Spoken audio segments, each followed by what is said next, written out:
उपवास असो किंवा नसो, बघताच क्षणी खावीशी वाटणारी ही दाटसर मलईदार साबुदाण्याची खीर.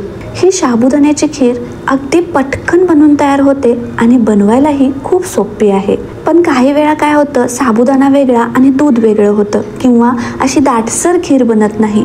आणि त्यासाठीच मी छोटे छोटे टिप्स सांगितले आहेत. त्या वापरून जर खीर बनवलीत तर खीर मस्त दाटसर मलईदार आणि या खिरीतील सर्व साबुदाणे अगदी मोत्यासारखे फुललेले, तरी ही खीर अजिबात चिकट नाही, अगदी परफेक्ट दाटसर स्वादिष्ट खीर बनवून तयार होईल.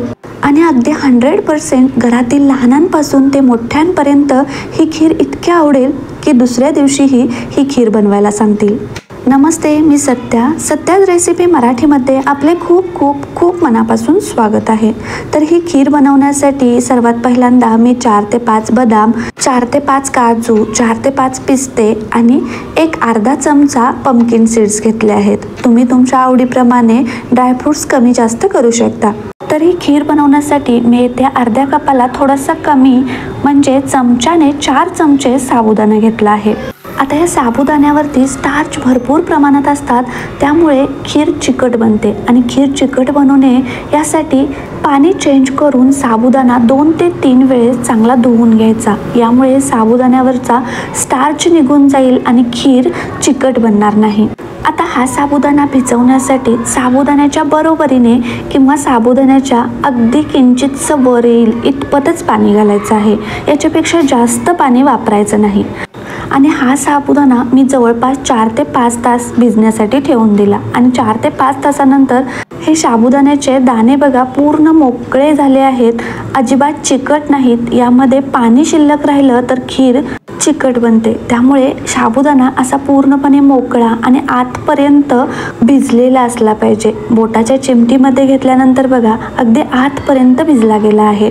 आता गॅसवरती एक पॅन ठेवलं आणि यामध्ये 1 चमचा साजूक तूप घेतलं. साजूक तुपामुळे खीर जास्त स्वादिष्ट बनते. आता या तुपामध्ये चॉप करून घेतलेले ड्रायफ्रूट्स ॲड केले आणि चांगले क्रंची होईपर्यंत फ्राय केले आणि एका प्लेटमध्ये काढून घेतले. त्यानंतर खिरीमध्ये दुधावरची साय घातल्यानंतर खीर खूप जास्त स्वादिष्ट बनते. त्यामुळे मी येथे 1 लिटर दुधावरची साय आणि त्याच्यासोबत 700 ml दूध घेतलं. तर हा कप 700 mlचा आहे. यामध्ये जवळपास 3 ते 4 चमचे दुधावरची साय ही ॲड केली आहे. तर आपण ड्रायफ्रूट्स फ्राय करून घेतल्यानंतर पॅनमध्ये थोडंसं तूप शिल्लक होतं, त्यामध्येच हे दूध आणि साय ॲड केली. आता या दुधाला चांगली उकळी येऊ द्यायची. उकळी येण्याआधी किंवा थंड असताना साबुदाणा दुधामध्ये ॲड करायचा नाही, त्यामुळे ही खीर चिकट बनते. आता दुधाला चांगली उकळी आल्यानंतर यामध्ये आपण भिजवून घेतलेला साबुदाणा ॲड केला. आता साबुदाणा तळाला चिकटू नये यासाठी चमच्याने एकदा खीर चांगली हलवून घ्यायची आणि गॅसची फ्लेम स्लो करायची आणि अगदी स्लो फ्लेमवरती 5 ते 6 मिनटं खीर चांगली शिजू द्यायची. आणि 5 ते 6 मिनिटानंतर खिरीला दाटसरपणा आला आहे. आता या स्टेजला पाव कप साखर ॲड करू आणि चांगली मिक्स करून घेतली आणि गॅस बंद केलं. खीर गरम असताना थोडीशी पातळच पाहिजे, कारण थंड झाल्यानंतर याला दाटसरपणा येतो. आता या खिरीमध्ये अर्धा चमचा कुटलेली वेलची घातली आणि खीर परत एकदा चांगली मिक्स करून घेतली.